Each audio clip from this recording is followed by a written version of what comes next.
Ang estratehikong pagpupundo ng Tokyo sa isang deep sea port sa Northern Luzon ay nagbabago sa baybayin ng Pilipinas bilang isang kritikal na depensibong palwarte laban sa panriyong maritime aggression. Sinusuri namin kung paano sinisiguro ng infrastruktura na ito ang mahalagang sea lanes at pinalalakas ang integridad ng teritoryo na nagpo-posisyon sa kapuluan bilang isang sentral na haligi na nagbabagong geopolitical landscape ng Southeast Asia. Pinapabilis ng Japan ang strategic infrastructure development sa Northern Luzon na bahagi ng isang main strategic position ng bansa sa harap ng banta sa West Philippine Sea sa pamamagitan ng Luzon Economic Corridor, isang partnership for global infrastructure and investment initiative na naglalayong palakasin ang mga supply chain at paayusin ang mga seguridad.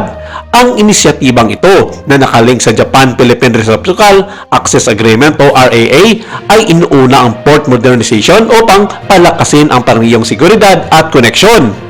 Ang kolaborative na proyektong ito sa pamamagitan ng Japan, ng US at ng Pilipinas ay naglalayong palakasin ang infrastruktura kabilang ang mga pag-upgrade sa daungan upang ikonekta ang mga pangunahing sentro ng ekonomiya tulad ng Subic Bay, Clark, Manila at Batangas. Ang pagpapaunlad ng infrastruktura ay idinisenyo upang suportahan ang aktibidad sa ekonomiya sa Hilagang Pilipinas na nakikinabang sa estratehikong lokasyon nito, pagbuo ng baseng pang-industriya at pagpapalawak ng infrastruktura lalong-lalo na sa mga military aspects ng Pilipinas na patuloy na minamaliit ng kapitbahay nito na bansang China. Ang hakbang ay higit na hinihimok ng pangangailangan para sa mas mataas na seguridad laban sa mga banta sa rehiyon, lalong-lalo na sa China na maging ang Japan ay nakakaranas mismo ng mga pambubuli ng China sa kanilang sariling karagatan na ang mga proyekto ng modernization ay nakaugnay ang madalas na umaakba sa mga pagsisikap na palakasin ang kamalayan sa maritime domain kabilang ang pag-atid ng mga Japanese coastal radar system sa Pilipinas.